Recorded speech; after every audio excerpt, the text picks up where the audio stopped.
अच्छा जी, आज का हमारा टॉपिक है सर, बहुत इंपॉर्टेंट और बहुत ही वैलिड टॉपिक है सर। कोर्स में भी बहुत इंपॉर्टेंट है और इस साल सीआई के लिए भी बहुत इंपॉर्टेंट है सर। टॉपिक का नाम है आपके पास सर मैन्युफैक्चरिंग अकाउंट। अच्छा, मेरी कोशिश ये है कि मैं आपको मैन्युफैक्चरिंग अकाउंट भी साथ साथ बताऊं और साथ साथ इसके एमसीक्यूज से रिलेटेड भी बातें साथ साथ पहली क्लास में डिस्कस कर लूं कि इसके एमसीक्यूज आपको P1 के कैसे मिलेंगे। यूजुअली ये टॉपिक आराम से बच्चे पढ़ लेते हैं, लेकिन जहां इसमें ज्यादा लोगों को परेशानी होती है वो यूजुअली ये होती है कि इसके साथ जो एमसीक्यूज वाला पार्ट है P1 वाला, वो जरा थोड़ा स्लाइटली डिफिकल्ट होता है, चैलेंजिंग होता है। वो हम आज ही सॉल्व कर लेंगे, आसान हो जाएगा। पहली बात तो मेरी ये सर, मैन्युफैक्चरिंग अकाउंट बनाने से पहले पहले सर एक बात को यूं समझें सर, मैन्युफैक्चरिंग अकाउंट से पहले आपको बिजनेस की एक्टिविटीज को सीखना पड़ेगा। हमें ये देखना पड़ेगा मैन्युफैक्चरिंग अकाउंट कौन कौन से बिजनेसेस क्या क्या काम करते हैं। पहले तो मैं आपको एक बात बताऊं, एक वो बिजनेस होता है सर जो सर्विस सेक्टर का बिजनेस होता है। डॉक्टर्स, लॉयर, टीचर्स, ये सब सर्विस उसके बिजनेसेस हैं। मैन्युफैक्चरिंग अकाउंट खत्म कराने के बाद मैं हमेशा उस क्वेश्चन पे अटेम्प्ट करवाऊंगा आपसे जिसमें कॉग्स नहीं होता, जिस बिजनेस में COGS नहीं होता, जो डायरेक्ट, हाँ, कॉस्ट ऑफ गुड सोल्ड नहीं होता, इसके सैलरी बेस्ड, सर्विस बेस्ड। अब इसके बाद जो टॉपिक आएगा, उस टॉपिक और इस टॉपिक के बीच में पहले मैं आपको वो वाली इनकम स्टेटमेंट्स कराऊंगा जिनमें कॉस्ट ऑफ गुड सोल्ड या इन्वेंट्री नहीं होती, तो उनके भी बात करनी बाकी है। सर सर्विस सेक्टर की बात करते हैं। बिजनेस एक वो होता है जो सर्विस सेक्टर पे काम करता है, सर्विसेज से डील करता है। नंबर टू, दूसरी बात, एक वो बिजनेस होता है सर जो आपके लिए किस पे काम करता है, जो ट्रेडिंग होता है। ट्रेडिंग बिजनेसेस क्या करते हैं सर, ट्रेडिंग बिजनेसेस को हम दो हिस्सों में डिवाइड करते हैं। एक बिजनेस ट्रेडिंग वो होता है जहां हम बाय एंड सेल करते हैं। एक बिजनेस वो होता है सर जिसमें हम बिजनेस बिजनेस बिजनेस बैरियर्स नहीं, बिजनेस सर, उसके बाद दूसरा बिजनेस वो होता है जिसमें हम क्या करते हैं, जिसमें हम मेक एंड सेल करते हैं। जब हम कोई चीज बनाकर बेचेंगे और जो चीज खरीद कर बेचेंगे, वो दोनों ट्रेडिंग बिजनेस होता है। यानी ट्रेडिंग बिजनेस की दो ब्रांचेस हैं, एक बाय एंड सेल और दूसरी make and sell. Buy and sell वाले बिजनेसेस यूजुअली दुनिया में जिनका नाम कहलाया जाता है उनको हम कहते हैं रिटेलिंग या रिटेलर्स। और मेक एंड सेल वाले में यूजुअली हम जिनका नाम लेते हैं उनका नाम हम कहलाते हैं सर, हम उनको बोलते हैं मैन्युफैक्चरर्स। यहां गया सर आपके पास मैन्युफैक्चरिंग बिजनेस का मैन्युफैक्चरर्स। अच्छा, अब सुने सर, जो बाय एंड सेल वाला बिजनेस है वो सिर्फ दो चीजें बनाता है, क्योंकि आपके कोर्स में पार्टनरशिप का मैन्युफैक्चरिंग नहीं है, आपके कोर्स में सोल ट्रेडर का मैन्युफैक्चरिंग। पार्टनरशिप का मैन्युफैक्चरिंग A2 में जाके देखिएगा। लेकिन अभी आपके पास सिर्फ वो बिजनेस है जो कि सिंगल ओनर ओन करता और उसका मैन्युफैक्चरिंग अकाउंट बनाना है। सर रिटेलर का बिजनेस है, कंपनी भी बना सकते हैं आप, कंपनी का भी मैन्युफैक्चरिंग बना सकते हैं। मैन्युफैक्चरिंग अकाउंट खाली बनाने में कोई मसला नहीं है, कंपनी का भी हो सकता है वो। सर रिटेलर के अंदर मैं बात कर रहा हूं सर, बाय एंड सेल वाला बिजनेस है, वो फाइनेंशियल स्टेटमेंट में दो चीजें बनाएगा। वो क्या सर, एक इनकम स्टेटमेंट, दूसरा वो क्या बनाएगा, स्टेटमेंट ऑफ फाइनेंशियल पोजीशन। ये दो चीजें बनाता है सर। वो इससे पहले या बाद में कुछ नहीं बनाता, बस इनकम स्टेटमेंट बनाता है, स्टेटमेंट ऑफ फाइनेंशियल पोजीशन बनाता है। सोल ट्रेडर के लिए मैं कह रहा हूँ, सोल ट्रेडर ये करता है। लेकिन सर जवाब दीजिए, मैन्युफैक्चरिंग बिजनेस, जब आप मैन्युफैक्चरिंग बिजनेस की बात करेंगे तो खाली इनकम स्टेटमेंट और स्टेटमेंट ऑफ फाइनेंशियल पोजीशन से आपका काम नहीं चलेगा, बल्कि आपको ये करना पड़ेगा। सबसे पहले आप क्या बनाएंगे, सबसे पहले आप बनाएंगे क्या, मैन्युफैक्चरिंग अकाउंट। हाँ, पहले आप बनाएंगे सर मैन्युफैक्चरिंग अकाउंट, फिर आप सर उसके बाद क्या बनाएंगे, उसके बाद बनाएंगे सर आप इसके अंदर इनकम स्टेटमेंट, फिर सबसे आखिर में आप बनाएंगे सर इसके अंदर SOFP, statement of financial position. अब देखिए, मैं जिस तरीके से आपको पढ़ाने की कोशिश कर रहा हूं ताकि आप A2 AS में अच्छे से बात को समझ सके। बात असल में आपने ना नेक्स्ट ईयर बहुत अच्छी समझनी है AS में, जहां आपके काम की लेंथ और काम की जो है ना, जो क्रिटिकल थिंकिंग जहां पे होती है, वहां सुने, काम की बात सुने। सर क्यों पहले, कोई बच्चे को सवाल करना चाहिए सर, क्यों पहले बाद में बना लेते हैं, क्या जरूरत है पहले बनाने की। बोले बोले, बिल्कुल सही बात बोल रहा है ये, सही वर्ड में MCQ उसको बोले सर, कॉस्ट ऑफ प्रोडक्शन निकालते हैं। मैन्युफैक्चरिंग अकाउंट इसलिए बनाते हैं क्योंकि जो चीज बनाई है उसकी क्या निकालेंगे, कॉस्ट ऑफ प्रोडक्शन। वो कॉस्ट ऑफ प्रोडक्शन हम मूव करके ले जाते हैं किसके अंदर, वो कॉस्ट ऑफ प्रोडक्शन हम मूव करके ले जाते हैं इनकम स्टेटमेंट। आ रही है बात समझ में, जो कॉस्ट ऑफ प्रोडक्शन आपको मैन्युफैक्चरिंग अकाउंट से कंप्लीटली मिलेगी उसको आप लेके चले जाएंगे किसके अंदर, इनकम स्टेटमेंट के अंदर, मैन्युफैक्चरिंग अकाउंट। मैं बात आप में से जो जो जिस जिस स्कूल से पढ़ के आया और जहां जहां जिसने कभी पहले कोई कोई जगह पढ़ा भी है, मैं जरा आपका एक पर्सपेक्टिव चेंज करता हूं इसके पढ़ने का। देखें यहां लिख लिया सबने। अब जरा उस बात पे मैं बात करने जा रहा हूं जो मैं आपसे कह रहा हूं, पहले तो ये सुने। तो सर इसका मतलब है, मैं ये कहना चाह रहा हूं आपको कि सर किसी भी बिजनेस की जिसकी इनकम स्टेटमेंट मैन्युफैक्चरिंग बिजनेस की हो, मैन्युफैक्चरिंग अकाउंट की ना हो, याद रखना, मैन्युफैक्चरिंग बिजनेस हो जिसका, वो बिजनेस जो कि गुड्स खुद से प्रोड्यूस करते हो, मेक एंड सेल, जो खुद से बनाते हो, उनकी जो इनकम स्टेटमेंट होती है वो ऐसी होती है। सर उनकी इनकम स्टेटमेंट कैसे होती है? सबसे पहले उनके पास क्या होता है? रेवेन्यू। रेवेन्यू के बाद उसमें क्या होता है सर? रेवेन्यू के बाद उसमें होता है सर आपके पास कॉग्स। कॉग्स के बाद उसमें क्या होता है? कॉग्स के बाद होता है सर उसके अंदर ओपनिंग इन्वेंट्री। ये सब लोगों ने देखा हुआ है, ये तो वो नॉर्मल बात कर रहे हैं सर, आपको ये अलग बात तो बताएं, सुने। उसके बाद परचेजेस नहीं। जो बिजनेस बना रहा है वो परचेज थोड़ी करेगा कुछ, वो तो प्रोड्यूस करेगा कुछ। और वो बनाएगा तो वो जब बना के फॉर्म निकाल लेगा तो उसका नाम क्या रखेगा? वो उसका नाम रखेगा सर वो cost of production.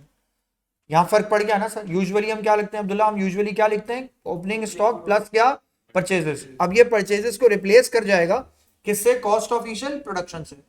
Cost of production मैंने यहाँ रखा। अच्छा कुछ बिजनेस तो ऐसे होंगे ना हुजैफा, कुछ तो सिर्फ ऐसे बिजनेस होंगे ना सारे, जिनके बारे में मैं ये कहूँ सर जितना प्रोड्यूस करना चाहता हूँ उतना मेरी कैपेसिटी नहीं है। कैपेसिटी नहीं है सर, मैं एग्जांपल दे सकता हूँ आपको, ऐसे बहुत सारे बिजनेस है जो जितना प्रोड्यूस करना चाहते हैं उनकी कैपेसिटी नहीं है। तो सर जिनकी कैपेसिटी नहीं है और फिर भी उन्हें अपनी डिमांड को पूरा करना है, वो खुद तो प्रोड्यूस करते करते होंगे, साथ में उसके बाद भी क्या बेचारे करते होंगे? परचेजेस करते होंगे। आ रही है? वो बाय करते हैं फिर सेल करते हैं, यानी ये वाला पोर्शन आप बाय एंड सेल भी करते हैं। आप बनाते भी हैं, बेचते भी हैं, और खरीद के बेचते भी हैं, आप ये भी करते हैं। सर मैंने यहाँ पे आके लिखा परचेजेस, फिर उसके बाद फिर परचेजेस में रिटर्न्स भी आएगा, जाहिर सी बात है, फिर सब कुछ आएगा। लेकिन अभी इसको छोड़ देते हैं। अभी आते हैं सर डायरेक्ट किसके अंदर? अभी आते हैं सर आपके पास, इसके बाद क्या आ जाएगा? आप यहाँ के लिखेंगे सर क्लोजिंग इन्वेंट्री। अब सुने, क्लोजिंग इन्वेंट्री मेरे पास यहाँ की, छोटा छोटा सा गैप छोड़िएगा, बीच में एक चीज फिक्स कराऊंगा सर। यहाँ इसका आंसर आएगा, जब आंसर आ जाएगा तो आप सर इसको फाइनली यहाँ से क्या कर देंगे? माइनस। माइनस करेंगे तो सर आपके पास इवेंचुअली क्या आ जाएगा? Gross profit. A2 में ये पार्ट और मजीद एक्सटेंड हो जाएगा और थोड़ा सा और जरा सा ट्रिकी होगा। अभी बहुत ईजी सा है, अभी बस सिंपल सिंपल है, अभी बस इसको सिंपल ही रखें तो बेहतर है सर। ये बन गई आपकी इनकम स्टेटमेंट का फॉर्मेट। अभी उसके बाद बहुत कुछ है। उसके बाद वही ऑपरेटिंग एक्सपेंस अपनी जगह पे वैसे के वैसे ही मौजूद है। उसके पास तकरीबन सारी चीजें जो है अपनी जगह पे एज इट इज मौजूद है। लेकिन ये आपका फॉर्मेट है। What is the change Abdullah? Change क्या है? ईशल चेंज क्या है? चेंज है सर मेरे पास कॉस्ट ऑफ प्रोडक्शन यहाँ लाना है मुझे, सही है।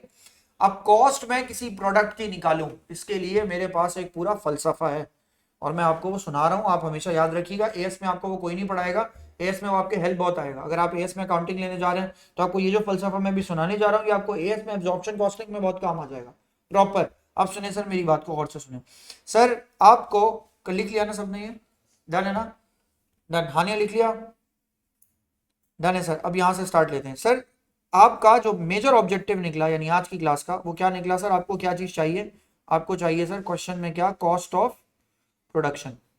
ये सर ये मेरा बेसिक कॉमन एरिया। हेडिंग डालें सर कॉस्ट ऑफ प्रोडक्शन की। सर इस पे जरा काम करते हैं, वही नीचे से काम को स्टार्ट कर दें। फॉर्मेट जब बनवाऊंगा तो बता दूंगा, उसको नए पेज से स्टार्ट कर दिएगा।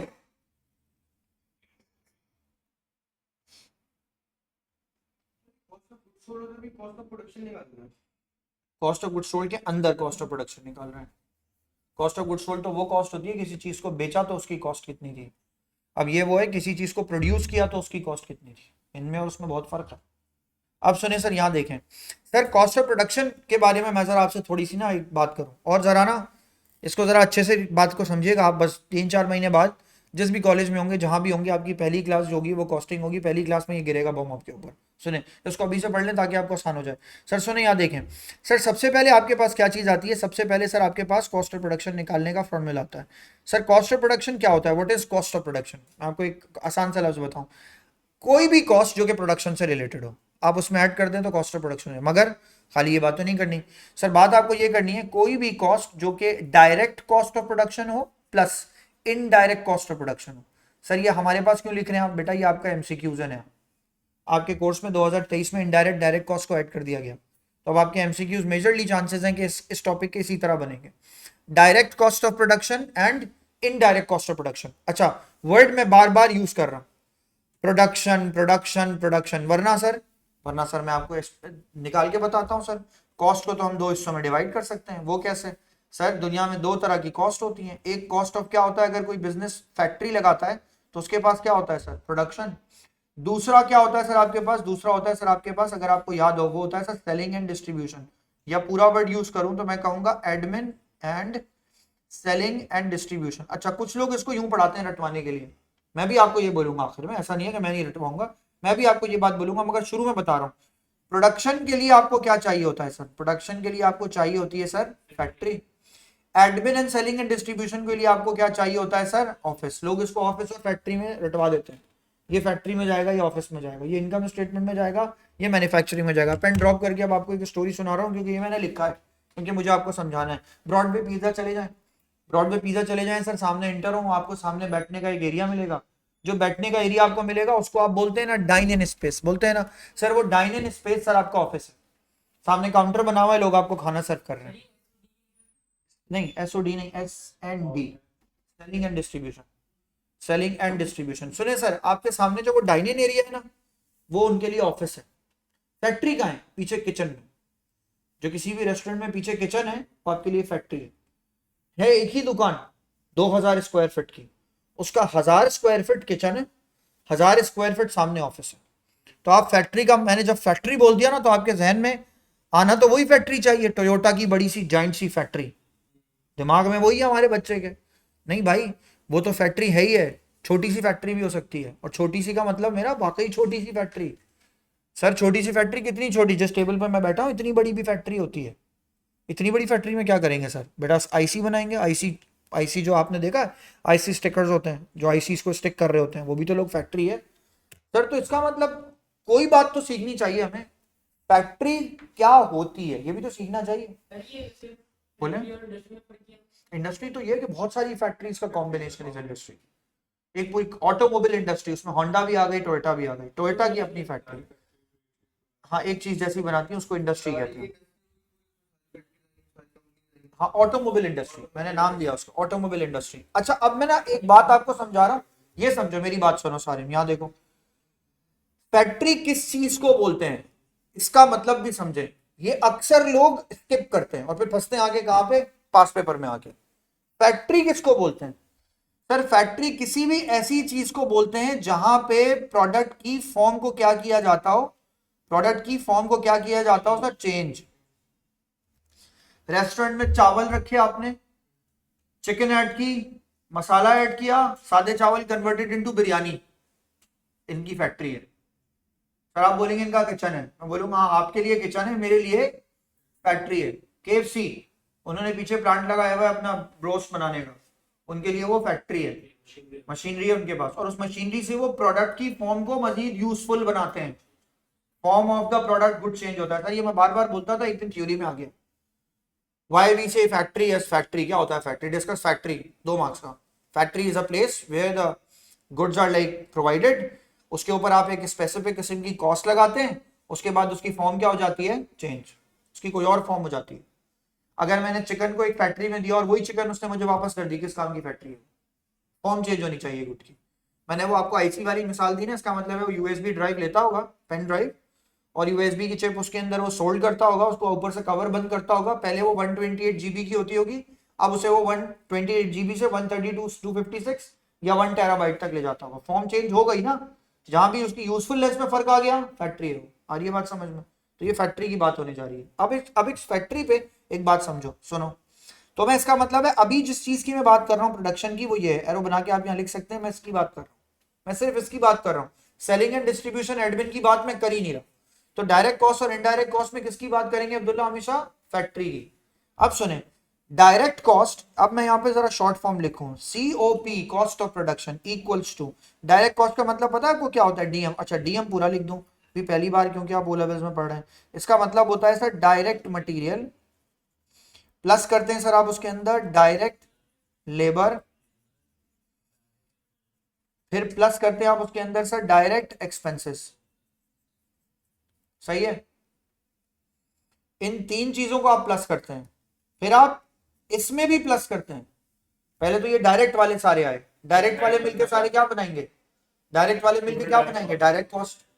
अब सुनिए सर, उसके बाद आप सॉरी प्लस करेंगे, प्लस करके आप इसके नीचे लिखेंगे सर इनडायरेक्ट। अब मैं सारा डायरेक्ट इनडायरेक्ट नहीं लिखूंगा, इनडायरेक्ट मटेरियल प्लस इनडायरेक्ट क्या लिखूंगा, लेबर प्लस फिर क्या लिखूंगा सर, इनडायरेक्ट एक्सपेंसेस। अब ये आईडी एक्सपेंस से आपको समझ में आएगा सर ये क्या बोला हो रही है, ये तो कुछ और पढ़ा रहे हैं आप, हमने तो मैन्युफैक्चरिंग अकाउंट ऐसा देखा भी नहीं। बेटा यही तो कमाल है, यही बनाना है आपको एग्जाम में, मैं गारंटी दे रहा हूँ आपको यही बनाना है जो मैं लिख रहा हूँ। मैं आपको एक कमाल की बात बताऊं, जरा लिख लें और फिर मेरी बात सुने। मैं डायरेक्ट और इनडायरेक्ट एक्सपेंस की पहले तो आपको ना एक एग्जांपल दूं, what is direct and what is indirect. हालांकि कोर्स में नहीं है, आपके एएस में है, लेकिन मैं आपको फिर भी थोड़ी बात इसलिए बता रहा हूँ, थोड़ी, ताकि आप यहाँ पे भी चल जाएं और आपके एमसीक्यूज हो जाए। पहले आप लिख लें, पहले मुझे लिख के पहले एक बात बताओ सर, ये एप्पल पेंसिल है। ईशल जो है ना वो सैमसंग में काम करती हैं और ये काफ़ी सालों से वहाँ काम करती हैं, और इनका एप्पल पेंसिल बनाने मतलब पेंसिल से स्टाइलस बनाने से बहुत पुराना वास्ता है। She is in a manufacturing business of producing stylus. मैंने ये एप्पल पेंसिल इनको दी, मैंने बोला ये एप्पल पेंसिल चेक करो कैसी है। इसने इसको पकड़ा, इसकी प्लास्टिक देखी, इस पर प्रिंटिंग देखी, इसका फीचर देखा, फंक्शन देखा, टिप क्वालिटी देखी, सब देखा। ईशल फौरन बताएगी ये कितने की है, इसका मटेरियल देख के ये फौरन बता देगी, हम नहीं बता पाएंगे। चाय बनाने वाला चाय पी के फौरन बताएगा चाय में क्या डाला हुआ है, बताएगा ना, वो रोज़ बनाता है। आप किसी शेफ़ को बुलाएं, उसको बोले यार मैं रेस्टोरेंट खोलना चाहता हूँ, मुझे बिरयानी के बारे में कुछ बताओ, वो आएगा, जो बोलता है जो बिरयानी आप बना रहे हो वो तो खिलाएं। जब उसे खिलाएंगे वो बता देगा 1 मिनट में इसमें कौन कौन से मसाले यूज़ हुए हैं। आ रही है बात समझ में? प्रोडक्ट को देख के, प्रोडक्ट की किसी भी चीज़ को, मटेरियल को, लेबर को या एक्सपेंस को ट्रेस किया जा सकता हो, उसको कहते हैं डायरेक्ट कॉस्ट। मैंने प्रोडक्ट उठाई, प्रोडक्ट को देखा, प्रोडक्ट को देख के मैं बताऊं कि सर प्रोडक्ट की मटेरियल की क्वालिटी कैसी है, शानदार, कस्टमर के पास चली गई ना। ये टेस्ला की गाड़ी चाइना ने खोली बीवाईडी में और अपना एक बीवाईडी बना दिया, उन्होंने बना दिया ना सर। उन्होंने जब खोला उन्होंने देखा ये इस क्वालिटी की है, जो जो मटेरियल निकला उसको उन्होंने चेक किया, कस्टमर तक जो चीज़ पहुंच गई जो ट्रेस हो सकती है कस्टमर के हाथ में, वो क्या है, डायरेक्ट। और ये बात समझ में, आपने बिरयानी बनाई कस्टमर को दे दी, कस्टमर ने बिरयानी खाई, बहुत खुश हुआ, बिरयानी उस तक पहुंच गई, वो ट्रेस कर सकता है चावल कौन सा है, मसाला कौन सा है। गाड़ियों की बात करें, गाड़ियों की क्वालिटी है, चादर की क्वालिटी क्या है, उसकी बॉडी की क्वालिटी क्या है, एल्यूमिनियम क्या यूज़ हुआ है, ग्लास कैसा यूज़ हुआ है, गाड़ी में लाइट कैसी यूज़ है, सब कुछ कस्टमर ट्रेस कर रहा है, खुद नहीं कर रहा, एक्सपर्ट को बुला के करा रहा है। पार्क व्हील्स वाले सुनील मंच को बुला के आपने अपनी गाड़ी में बिठा दिया, या तो आप आज के बाद गाड़ी चलाएंगे या उसके बाद वो गाड़ी पे आग लगा देंगे, ये करेंगे। सुनील मंच आपको एक ऐसा रिव्यू देंगे, देखा कभी, देखा सुनील मंच को आपने? नहीं देखा तो पाकिस्तान में नहीं रहते आप मेरे ख्याल से। सुनील मंच भाई हर गाड़ी पे रिव्यू दे रहे होते हैं, तो सर उनको बुला के गाड़ी में बिठा दें, वो आपको या तो मोहब्बत करा देंगे गाड़ी से, या आपको नफरत हो जाएगी उस गाड़ी से। क्या करेंगे सर, वो आपको आगे डायरेक्ट डायरेक्ट की चीजें बताएंगे। अब मैं आपसे सवाल करूं, वही ईशल बैठी है, वही सीनियर मैनेजर इन सैमसंग, ये एप्पल की पेंसिल, मैंने बोला इसको गौर से देखो, फैक्ट्री करंट बताओ इसका क्या है, फैक्ट्री करंट कोई भी नहीं बता सकता। सर इसकी फैक्ट्री के सुपरवाइजर की सैलरी बता के दिखाओ, नहीं बता सकते। इस फैक्ट्री की इलेक्ट्रिसिटी की कॉस्ट बताओ, नहीं बता सकते। सर वो चीज जो कि ट्रेस ना की जा सकती हो वो क्या होती है, डायरेक्ट। जो ट्रेस की जा सकती हो डायरेक्ट, और जो ट्रेस ना की जा सकती हो वो इनडायरेक्ट। आई मेरी बात समझ में? तो अब सर सुने, यहाँ देखें, इनडायरेक्ट इनडायरेक्ट इनडायरेक्ट कॉस्ट है, मैं लिख के भी दे रहा हूँ आपको, सुने यहाँ देखें, पहले तो ये देखें, मैंने लिखा सर आपके लिए क्योंकि आपको लिख के देना है मैंने ये बात। डायरेक्ट कॉस्ट वो होती है जो कि क्या होती है, जो कि ट्रेस्ड होती है, जो ट्रेस हो जाए, that can be traceable cost. और इनडायरेक्ट कॉस्ट वो होती है, मैं इनडायरेक्ट की बात कर रहा हूं सर, इनडायरेक्ट कॉस्ट वो होती है जो कि सर नॉन ट्रेसेबल होती है, नॉन ट्रेसेबल होती है। अब एक और आपके कोर्स की बात, ये नाम आपने सुना होगा, आपके चेहरे पे मुस्कुराहट आई है अगर आपने पहले पढ़ा हुआ मैन्युफैक्चरिंग। डायरेक्ट कॉस्ट का नाम आपके कोर्स में सर क्या है, प्राइम कॉस्ट, पढ़ा हुआ है आपने। और सर इनडायरेक्ट कॉस्ट का नाम आपके कोर्स में क्या है सर, फैक्ट्री ओवरहेड्स। कुछ बात समझ में आई, ओवरहेड जिसको बोलते हैं। तो सर प्राइम कॉस्ट में सारी डायरेक्ट कॉस्ट आती हैं और ओवरहेड्स में सारी इनडायरेक्ट कॉस्ट आती है। आई बात समझ में? सर और मजीद क्लियर करें कॉन्सेप्ट, ये देखें आपका ओ लेवल्स का कॉन्सेप्ट इस चीज पे बेस कर रहा है जिसका मैंने आपको जरा सा बैकग्राउंड बताया, लेकिन आपका जो कॉन्सेप्ट है वो भी इस चीज से बेस कर रहा है। हमें क्या चाहिए मैन्युफैक्चरिंग अकाउंट से, हमें चाहिए कॉस्ट ऑफ क्या, प्रोडक्शन। बेटा कॉस्ट ऑफ प्रोडक्शन को प्रिपेयर करने के लिए आपको दो कॉस्ट चाहिए, डायरेक्ट कॉस्ट और इनडायरेक्ट कॉस्ट। अब आपकी जबान में बोलते हैं सर, अब आपको क्या चाहिए, पहले प्राइम कॉस्ट प्लस कर देंगे आप उसके अंदर फैक्ट्री ओवरहेड्स, इन दोनों को अगर आप प्लस कर देंगे तो आपको सीओपी मिल जाएगा। बाकी बात समझ में? फैक्ट्री ओवरहेड्स क्या चीज होती है अब्दुल्ला, वो कॉस्ट जिसे मैं ट्रेस ना कर सकूं, रेंट, इलेक्ट्रिसिटी, इंश्योरेंस, लेकिन किसका, फैक्ट्री का। और प्राइम कॉस्ट वो है सर जिसको मैं ट्रेस कर सकूंगा। सर ये मैं कैसे बताऊंगा सर इसकी लेबर कितने की है? ईशल से पूछेंगे ना 5 साल बाद, अगर ईशल वाकई सैमसंग में जॉब लग गई तो, और ईशल उसकी सीनियर मैनेजर हो गई प्रोडक्शन में, तो आप पूछेंगे ना लेबर कितने पर आवर काम करती है, 1 मिनट में बताएंगी वो। मुझसे आप पूछ ले, मैं कुछ भी नहीं करता, मेरा तो कारपेंटरी का कोई काम ही नहीं है, लेकिन आप मुझसे पूछ ले, मुझ जैसे बंदे से पूछें जिसका काम ही नहीं है कारपेंटर से मुंह लगना, मैं बता सकता हूँ आपको ये वाली चीज इतने स्क्वायर फीट इतने की बनती है। अब वो कैसे हो गया? वो बनवा बनवा के आइडिया हो गया। डायरेक्ट लेबर की कॉस्ट ना मार्केट में मूव कर रही होती है। आपको पता होता है यार 400 रुपए स्क्वायर फीट टाइल मिलेगी, 1200 रुपए स्क्वायर फीट लगाने वाला लेगा, 1200 रुपए स्क्वायर फीट टाइल मिलेगी, 600 रुपए स्क्वायर फीट लगाने वाला भी मिलेगा। आपको पता होता है एक्सपर्ट वाला कितने लेगा, बुरे वाला कितने लेगा। शेफ की इसी तरह बात की पैसे लेते हैं। तो लेबर की कॉस्ट यूजुअली मार्केट में डायरेक्टली अवेलेबल होती है, लेकिन उसकी जो कौन होता है आपके लिए, जो आपके लिए मतलब ऑपरेशनल लेबर होता है। सुपरवाइजर की तनख्वाह नहीं बता सकते आप, वो डिपेंडेंट होती है। वो जितना एक्सपर्ट और एक्सपीरियंस सुपरवाइजर होगा वो उतना महंगा होगा। फैक्ट्री मैनेजर्स होंगे, इनकी तनख्वाह आप नहीं बता सकते, डिपेंड कर रही होगी। अगर 15 साल का तजर्बा होगा ज्यादा पैसे लेगा, 30 साल का होगा और ज्यादा पैसे लेगा, 5 साल का होगा कम लेगा, नया होगा बहुत ही कम लेगा। तो ये सब उसको सिखाना भी पड़ेगा। सर ये सारी चीजें करने के बाद अब जरा मेरी बात सुने, नया पेज खोलें, बिल्कुल बिल्कुल न्यू पेज, हेडिंग डालें सर, उसके ऊपर आप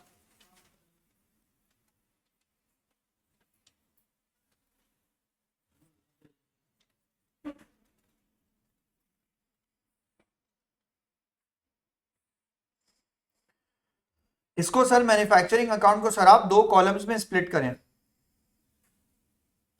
जो फॉर्मेट मैं बना रहा हूं वही फॉर्मेट फॉलो कीजिएगा। सबसे पहले फॉर्मेट का सबसे पहला पार्ट आपका क्या आएगा? Raw material consumed.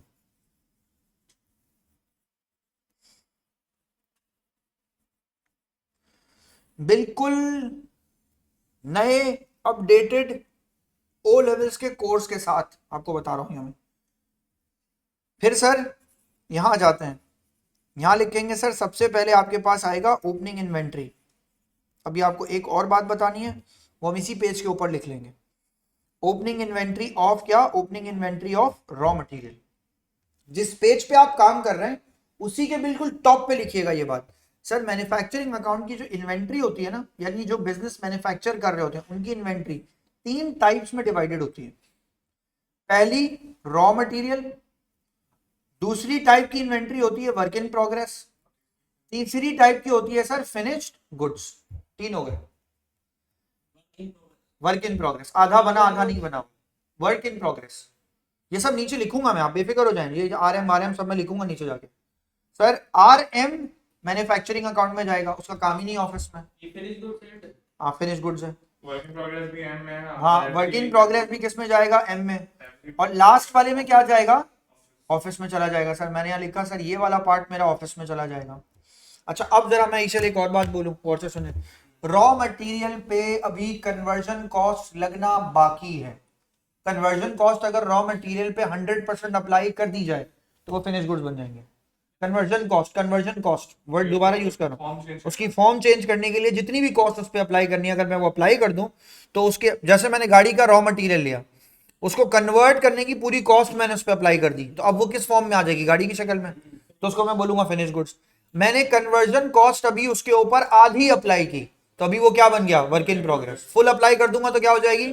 Finish goods. ये रहा आपके जहन का आइडिया, ये आपको A-लेवल में बहुत फायदा देगा, बहुत। आप पहले दिन आपको ना बहुत ज्यादा बात नहीं समझनी सुननी पड़ेगी, वहां मैन्युफैक्चरिंग अकाउंट नहीं है एएस में, इसलिए पढ़ा रहा हूँ दिल लगा के मैं यहाँ पे। वैसे तो मैं वैसी हर चीज ऐसी दिल लगा के पढ़ा रहा हूँ, लेकिन मैं आपको ये दिल लगा के इसलिए पढ़ा रहा हूँ क्योंकि वहां पे एएस में नहीं है मैन्युफैक्चरिंग, A2 में, और इसका आधा टॉपिक एएस में, तो यहीं से पढ़ के जाइए, आपको वहां फायदा होगा। अब स्टार्ट लें सर। इसके बाद आप इसमें लिखेंगे आके, आपके पास क्या आएगा? परचेजेस ऑफ क्या? Raw material. तो सर मैंने यहाँ के लिखा सर सबसे पहले आपके पास यहाँ प्लस, और रॉ मटेरियल के लिए सर मैंने यहाँ लिखा purchases of raw material. Sir जैसे रॉ मटेरियल खरीदे भी जाते हैं, इसी तरह सर परचेजेस रिटर्न या purchase return of raw material भी होता है। सर आप इसको इसमें से क्या कर देंगे? माइनस। फिर सर आपके पास क्या आएगा? परचेजेस या purchase return of raw material के बाद सर रॉ मटेरियल को खरीदने के लिए आपने उस पर क्या खर्च किया होगा? कोई ना कोई carriage inwards, carriage inwards on raw material. Sir question में मेंशन ना हो कि रॉ मटेरियल पे या फिनिश गुड्स पे, आप इसे रॉ मटेरियल पे ही रखेंगे। जब तक फिनिश गुड्स ना मेंशन तो बाय डिफॉल्ट रॉ मटेरियल होता है। ऐड करेंगे। फिर सर उसके बाद आपने ये सब कुछ कर लिया तो उसके बाद सर आपके पास फाइनली यहाँ पे क्या आएगा, यहाँ आएगा आपके पास सर क्लोजिंग इन्वेंट्री। और क्लोजिंग इन्वेंट्री सर आप यहाँ जब जाके मेंशन करेंगे तो क्लोजिंग इन्वेंट्री ऑफ क्या आएगा आपके पास, closing inventory of raw material. इसको आप सर माइनस कर देंगे, इवेंचुअली आपके पास एक आंसर बन जाएगा। इस आंसर का नाम आ जाएगा सर रॉ मटेरियल कंज्यूम्ड। ये निकाला मैंने रॉ मटेरियल कंज्यूम्ड। नहीं नहीं भाई सर डन, यहाँ तक लिख लिया आपने। उसके बाद सर रॉ मटेरियल कंज्यूम के बाद अब आप सर इसके नीचे हेडिंग डालेंगे सर डायरेक्ट लेबर। तीन चीजें होती है ना, direct material, direct labour, direct expense. अब सुनिए सर, डायरेक्ट लेबर के मैं आपको कुछ नाम दे रहा हूं, जो आप देखें तो समझेंगे यही है। पहले तो सर फैक्ट्री वेजेस, अगर क्वेश्चन में लिखा हो फैक्ट्री वेजेस तो सर हमें कैसे पता डायरेक्ट इनडायरेक्ट, आप अज्यूम करेंगे डायरेक्ट। ये आपको अपडेट दे रहा हूँ क्योंकि फैक्ट्री के हैं नहीं, फैक्ट्री के भी तो इनडायरेक्ट भी तो हो सकते हैं, लेकिन आप अज्यूम नहीं करेंगे इनडायरेक्ट जब तक इनडायरेक्ट बोले नहीं। अगर लिखा है सिर्फ फैक्ट्री वेजेस तो डायरेक्ट है, आ गई बात समझ में। अगर लिखा हो इनडायरेक्ट फैक्ट्री वेजेस तो नीचे जाएगा फैक्ट्री ओवरहेड्स में, आ रही है बात समझ में। जब तक लिखा हो फैक्ट्री वेजेस, डायरेक्ट इनडायरेक्ट ना लिखा हो, मैं कह रहा हूँ फैक्ट्री वेजेस लिखा हो उसके आगे पीछे ना लिखा हो डायरेक्ट है या इनडायरेक्ट, आप अज्यूम करेंगे डायरेक्ट है, ये बोल रहा हूँ सर। फैक्ट्री वेजेस का कोई और, हाँ तो फिर तो इनडायरेक्ट है, जब तक ना लिखा हो तब तक वो डायरेक्ट ही है। फिर सर एक और भी वर्ड मैं आपको दे रहा हूँ, ये आपके कोर्स में इंट्रोड्यूस कराया गया है सर, पिछले साल आया भी है सर, इसका नाम है प्रोडक्शन वेजेस। सर ये तो होनी डायरेक्ट चाहिए, तो प्रोडक्शन का बंदा है, नहीं नहीं ये इंट्रोड्यूस करा है, उसके साथ ब्रैकेट में एक और भी वर्ड यूज करा है, अब तक यूज नहीं किया गया है पास पेपर्स में सर, उसका नाम है मैन्युफैक्चरिंग वेजेस। ये देख लेना भाई, ये साल आने वाला है शायद, क्योंकि पिछले साल नहीं आया मैन्युफैक्चरिंग वेजेस, ये बड़ा इंपॉर्टेंट है। अच्छा अब एक बेवकूफ बच्चा होता है, क्वेश्चन में लिखा हुआ है डायरेक्ट लेबर और वो सोच रहे हैं ये क्या है, वो डायरेक्ट लेबर ही है यार, और क्या है, डायरेक्ट लेबर की कॉस्ट है पूरी, वो सोच के आ रहा है उसके अंदर वो क्या है, वो डायरेक्ट लेबर है। होते हैं बच्चे, हाँ कोई और एडजस्टमेंट नहीं है, हो सकता है डायरेक्ट लेबर पे नीचे एडजस्टमेंट में अक्रूड लिख दे, वो अक्रूड को प्लस कर देंगे आप बस। सर आपने इन सबको प्लस किया, प्लस करने के बाद आपने यहाँ पे रखा, ये इसका आंसर आ गया। इशल उसके बाद ना हमारे पास यहाँ पे क्या आता है, उसके बाद हमारे पास यहाँ आता है डायरेक्ट क्या, डायरेक्ट एक्सपेंसेस। मेंशन किया मैंने यहाँ के direct expenses. Sir direct expense में आपके पास दो चीजें आएंगी सर, दो चीजें आएंगी, एक आएगा क्या मेरे पास सर रॉयल्टी, एक आएगा सर मेरे पास पेटेंट्स। पेटेंट्स का आपके कोर्स से बहुत कम ताल्लुक है, रॉयल्टीज का बहुत ज्यादा है, और वरना वो आपको डायरेक्ट एक्सपेंस के नाम से भी कोई चीज दे सकता है, डायरेक्ट कॉस्ट के नाम से भी कोई चीज दे सकता है। सर ये रॉयल्टी या पेटेंट होता क्या है, ये एप्पल पेंसिल है, इसके बिल्कुल टिप पे यहाँ पे मैं ना यूनिलीवर की जो है लोगो छप दूँ, इसका बहुत आसान पाकिस्तान में एक हल है, जॉनसन एंड जॉनसन देखा है आपने, Johnson and Johnson baby lotion, मतलब हम बचपन से रगड़ते हुए आ रहे हैं शायद उसको, और वो खत्म होता ही नहीं है कभी, घर में इतना ही होता है, वो बच्चे बड़े हो जाए वो रहता है घर में। सर वो जो जॉनसन एंड जॉनसन है ना, वो जॉनसन एंड जॉनसन कंपनी का है, लेकिन उसके पीछे देखिएगा यूनिलीवर छपा हुआ, वो यूनिलीवर की प्रोडक्ट है। यूनिलीवर ना उसका क्वालिटी अश्योर करता है, जॉनसन एंड जॉनसन उन्होंने अलग कर दिया बिल्कुल, वो अलग एक कंपनी यूनिलीवर के अंडर क्वालिटी अश्योरेंस के साथ प्रोडक्ट बनाती है। तो अब जवाब दें, कंज्यूमर ने जॉनसन एंड जॉनसन का शैम्पू लिया, कोई भी बेबी लोशन लिया, उसके पीछे यूनिलीवर देखा, ट्रेस हो गया ना कि ये यूनिलीवर की प्रोडक्ट है, तो इसका मतलब है अगर आपको कोई ऐसी प्रोडक्ट बनानी है जो कि बहुत शानदार क्वालिटी की है, बहुत बेहतरीन है, और आप चाहते हैं यूनिलीवर भी उसको अपने नाम से बेचे, तो भाई यूनिलीवर ट्रेस हो सकता है, anything that can be trace. Patent है ना, आपने उनसे लाइसेंस ले लिया इसका। एक और एग्जाम्पल दें sir, smart school, city school का प्रोजेक्ट है, सबको पता है सर ट्रेसेबल है, हर स्मार्ट स्कूल के एक बच्चे पे सिटी स्कूल कुछ ना कुछ कमाता होगा। बीगन हाउस का इसी तरह क्या है, educators, United chartered, began house के और भी कॉन्कोडिया कॉलेज, डिस्कवरी, बीगन हाउस के बहुत हैं। तो सर बीगन हाउस वाले जहां जहां अपनी फ्रेंचाइज सेल करते होंगे तो अपनी अपने नाम के कुछ ना कुछ पैसे रखते होंगे पर बच्चा, जैसे अल्फा वालों ने नेक्स्ट खोला हुआ है, तो इसका मतलब है अगर उनका कोई स्कूल है तो हर बच्चे की फीस पे कुछ ना कुछ अमाउंट किसको जाती होगी, अल्फा को जाती होगी। तो इसको कहते हैं royalty, that is direct expense. आ रही है बात समझ, नाम के पैसे ले रहे हैं सर, आपको इतना डेप्थ में नहीं जाने देगा वो, लेकिन ये कि मैं आपको बता रहा हूँ रॉयल्टी इस चीज का नाम है। सर अब इन सबको अगर आप प्लस कर लें तो सर आपके पास फाइनली इसका आंसर क्या आ जाएगा, इसको आप बोलेंगे क्या सर, प्राइम कॉस्ट। 2 मिनट रुक के एक चीज का आपको एहसास दे रहा हूं, देखें आएगा ही नहीं ना अभी तक, सुने सर यहाँ देखें, अब आएगा सर, यहाँ देखें, यहां से लेके यहां तक आपने नहीं लिखना है, यहां से लेके यहां तक, ये क्या है, डायरेक्ट मटेरियल, डायरेक्ट मटेरियल और कॉस्ट ऑफ गुड्स सोल्ड की तरह है, ये डायरेक्ट मटेरियल। आगे देखो ईशन, उसके बाद नेक्स्ट पार्ट, अगर मैंने यहाँ से लिया इसको और मैंने यहाँ तक आके कहा यहाँ आके रोक देते हैं, अब जब आपने ये क्या है आपके लिए डायरेक्ट लेबर, लेबर हो गया। उसके बाद यहाँ से मैंने इसको स्टार्ट किया और मैं कहाँ तक लेकर आया, यहाँ तक। अब जवाब दीजिए ये क्या है आपके लिए डायरेक्ट एक्सपेंस। तो डायरेक्ट मटेरियल, डायरेक्ट लेबर और डायरेक्ट एक्सपेंस को ऐड करें, क्या बन जाएगा आपके पास, प्राइम कॉस्ट। सर उसके बाद चेक करते हैं सर आगे, यहाँ तक आ गया सर मेरा ये काम। अब उसके बाद सर आगे बढ़ते हैं सर, ऐड करेंगे इसके अंदर। और यहाँ आगे छोटा सा कंफ्यूजन होता है बच्चे को, सर एक्सपेंस को ऐड क्यों करेंगे, एक्सपेंस को तो माइनस करते हैं बेटा, वो तो प्रॉफिट निकालने के लिए माइनस करते हैं ना, अभी तो कॉस्ट निकालने। हाँ तो आप सर इसके आगे यहाँ पे आके मेंशन करेंगे। अब क्या आएगा आपके पास, फैक्ट्री के ओवरहेड्स। अब फैक्ट्री ओवरहेड्स इनडायरेक्ट कॉस्ट है, मगर इसको ना अब्दुल्ला अलग अलग करके नहीं लिखते, डायरेक्ट लिखते हैं। मतलब इसको ये नहीं लिखेंगे कि डायरेक्ट मटेरियल, डायरेक्ट लेबर, इस तरह नहीं, सारे एक साथ। लेकिन मैं उनके कुछ कुछ बेसिक नाम बताऊं आपको। जैसे सर, जैसे आपको याद होना चाहिए sir, rent of a factory, rent of factory, ये बहुत इंपॉर्टेंट है। जो फैक्ट्री होगी उसका रेंट भी होगा। अब इसकी एक अपॉर्शनमेंट मैं आपको अभी समझा देता हूँ। रेंट है ना, पेंसिल को देख के बताओ इसका रेंट कितना होगा फैक्ट्री का, नोबडी नोस। बिरयानी की प्लेट पे दिया हुआ होगा और उसका एरिया भी दिया होगा, इतना एरिया इतना रेंट देते हैं, उसमें से इतना एरिया फैक्ट्री है, इतना एरिया ऑफिस में, सेपरेट करो। मैंने कहा अगर मैं एक एरिया है उसका 50% फैक्ट्री यूज करता हूँ, 50% ऑफिस यूज करता हूँ और 1 लाख रुपए रेंट देता हूँ, आधा आधा। इसको कहते हैं अपॉर्शनमेंट। क्या कहते हैं इसको, अपॉर्शनमेंट। आप अपॉर्शनमेंट करेंगे, हाँ बिल्कुल आएगा। वो होगा इनकम स्टेटमेंट का, फैक्ट्री वाला जाएगा यहाँ पे मैन्युफैक्चरिंग में। Sir rent of a factory की बात चेक करें सर, इंश्योरेंस, इंश्योरेंस, हाँ हाँ सस्पेंस रह गया है, छोड़ा हुआ इसीलिए क्योंकि वो इंपॉर्टेंट बहुत होता है। सस्पेंस से प्रॉफिट रिकंसाइल करते हैं अब्दुल्ला, वो बचा हुआ है, मैंने जानबूझ के छोड़ा हुआ है ताकि जब बिल्कुल तैयार हो जाए ना बच्चे, अब खौफ आ जाए उनको अल्लाह का और एग्जाम का, तब उनको ये काम कराया जाए, वो रोका हुआ है मैंने। Sir insurance of a factory, sir insurance of a factory यहाँ पे रहेगा। फिर सर फैक्ट्री के सर मैनेजर की सैलरी, मैनेजर सैलरी। फिर सर अगर आपके पास कोई सुपरवाइजर है तो सुपरवाइजर की सैलरी भी ना सर आप यहीं रखेंगे। अब एक बेवकूफ बच्चा होता है, क्वेश्चन में लिखा हो इनडायरेक्ट लेबर, वो सोचता है ये कहाँ जाएगा, ओ भाई इनडायरेक्ट लेबर यहीं जाएगा ना, मतलब यहीं, हाँ वो वहीं जाएगा। सर उसके बाद कोई एक काम की चीज बताएं, कोई और फैक्ट्री से रिलेटेड कोई एक बहुत इंपॉर्टेंट एक्सपेंस। सर वो होता है हमारे पास sir heat, heat and light. Sir factory में बहुत इंपॉर्टेंट चीज है, पावर अलग चीज है, हीट एंड लाइट एक अलग चीज है, पहले ये समझ लें ताकि आपको नेक्स्ट ईयर नहीं परेशानी हो भाई है इसमें, कहीं भी जाएं आप नाक ना कटवा देना वहां जाके। सर सुने यहाँ देखें, ये जो लाइटें लगी हुई है ना सारी, इनका वायर यहां से खिंचा हुआ है मेन डीबी तक, एसी की वायर खिंची हुई है मेन डीबी तक, फिर उस मेन डीबी से वायर खिंची हुई है बाहर तक, कई के मीटर मीटर तक।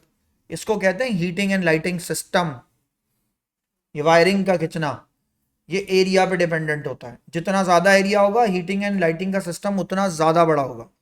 पावर डिपेंडेंट होती है उस पर जो हम केसी के यूनिट देखते हैं, पावर की कंजम्पशन, यानी एक बिल्डिंग में एक यूनिट नहीं 200 यूनिट खर्च होते हैं, किसी बिल्डिंग में 500 खर्च होते हैं, हमारी बिल्डिंग में 2000 खर्च होते हैं। मेरी बात समझ आ रही है, वो 2000 यूनिट की कंजम्पशन वो पावर है। लेकिन जो इस एसी से लेके वायरिंग वहां तक खींची है ना हमने, इसको हीटिंग एंड लाइटिंग सिस्टम कहते हैं। आ गई बात समझ में, सर आगे बढ़े। सर उसके बाद आपके पास आएगा क्या, उसके बाद आएगा सर आपके पास डेप्रीसिएशन एक्सपेंस। मैंने यहाँ लिखा आगे, लेकिन डेप्रीसिएशन एक्सपेंस ऑफ क्या, ऑफिस इक्विपमेंट या plant and machinery, plant and machinery. Sir हम यहाँ लिखेंगे सर आगे इसका टोटल करेंगे। सर जब हम इसका टोटल कर देंगे तो हमारे पास सर फैक्ट्री ओवरहेड्स आ जाएंगे, फैक्ट्री ओवरहेड्स। और सुनेगा यहाँ देखिएगा मैं आपको टोटल करके दिखा रहा हूँ, फैक्ट्री ओवरहेड्स और प्राइम कॉस्ट का जब आप टोटल निकालेंगे नहीं आएगा। अच्छा कॉस्ट ऑफ गुड्स मैन्युफैक्चर्ड, हाँ ये कर लें आप उसको, मैं ये बोलता हूँ उसको, आप इसको चले मैन्युफैक्चरिंग कॉस्ट बोल लें, कॉस्ट ऑफ मैन्युफैक्चरिंग बोल लें, कॉस्ट ऑफ गुड्स मैन्युफैक्चर्ड बोलते हैं, इसको मैन्युफैक्चरिंग कॉस्ट बोलते हैं, कॉस्ट ऑफ प्रोडक्शन नहीं बोलते। सर कॉस्ट ऑफ प्रोडक्शन क्यों नहीं बोलते, क्योंकि सर आप इसके अंदर क्या ऐड कर रहे हैं, हाँ ये सब ऐड होगा, कॉस्ट है ना, जितनी ज्यादा कॉस्ट बढ़ती जाएगी वो ऐड होती चली जाएगी। फिर सर उसके बाद क्या आएगा, उसके बाद आएगा सर आपके पास वर्क इन प्रोग्रेस, क्लोजिंग और उसके बाद वर्क इन सीओपी, सीओपी निकलेगा ना, कॉस्ट ऑफ प्रोडक्शन निकाल लेते हैं। सर आप लिखेंगे वर्क इन प्रोग्रेस, और वर्क इन प्रोग्रेस का आप सबसे पहले क्या रखेंगे, ओपनिंग, और फिर सर आप इसमें से लेस कर देंगे वर्क इन प्रोग्रेस का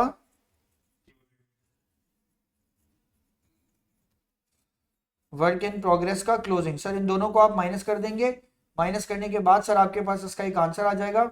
सर जवाब दीजिए सर, ये जो आंसर, हाँ बस बस बस बस यही है बस।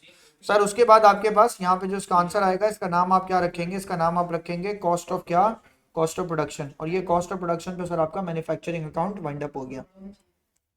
आ रही है मेरी बात समझ में? Done sir. COP, opening opening opening and closing पूरा लिख दो तुम।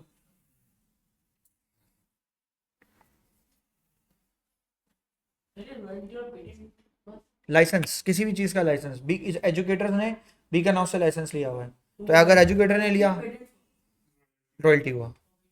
पेटेंट सॉफ्टवेयर की जैसी लाइसेंसिंग होती है उनको भी बोलते हैं।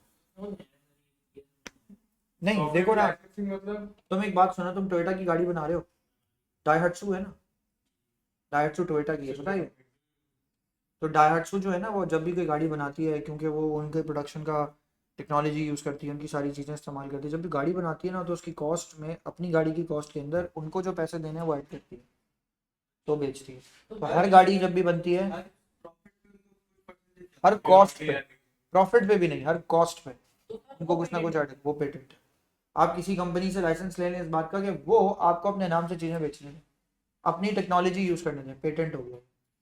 पेटेंट की एक बहुत आला किस्म की एग्जांपल दे सकता हूँ मैं आपको। फरारी में यामाहा का इंजन होता है, हाँ Y2J होता है। अब ये गाड़ियों का मतलब आपको एक शौक होना चाहिए, तब आपको पता होती है सब बातें। सर Y2J इंजन लगाते हैं, वो एक जहाज का ना जेट इंजन होता है।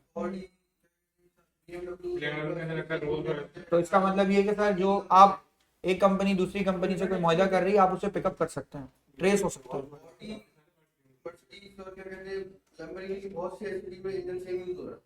तो इसका मतलब है ना सर, आप किसी भी गाड़ी को देख के उसकी जो लाइसेंसिंग है वो निकाल सकेंगे। सर यहाँ तक ना आपका मैन्युफैक्चरिंग अकाउंट जो है ना वो आके कंप्लीट हुआ। अब आपने करना क्या है, नेक्स्ट क्लास में आपके स्टार्ट में सुने, अब आपने हर दफा ना एक चीज पे ध्यान देना है, फैक्ट्री की कॉस्ट किस में जाएगी, मैन्युफैक्चरिंग में, और ऑफिस की कॉस्ट कहाँ जाएगी, इनकम स्टेटमेंट। ये बाइफिकेशन चलती रहेगी। सर अगर फर्ज करें एक फैक्ट्री की मैन्युफैक्चरिंग में, ऑफिस की इनकम स्टेटमेंट में। अब सुने, अगर मैं आपसे कहता हूं आपका एक स्पेसिफिक किस्म का एरिया है, ये देखो ये सुनो, आखिरी बात, बस ये तो कर लेना, यहाँ पे टाइम है हमारे पास। सर फर्ज करें, आखिरी चीज, लिखना भी नहीं चल जाएगा।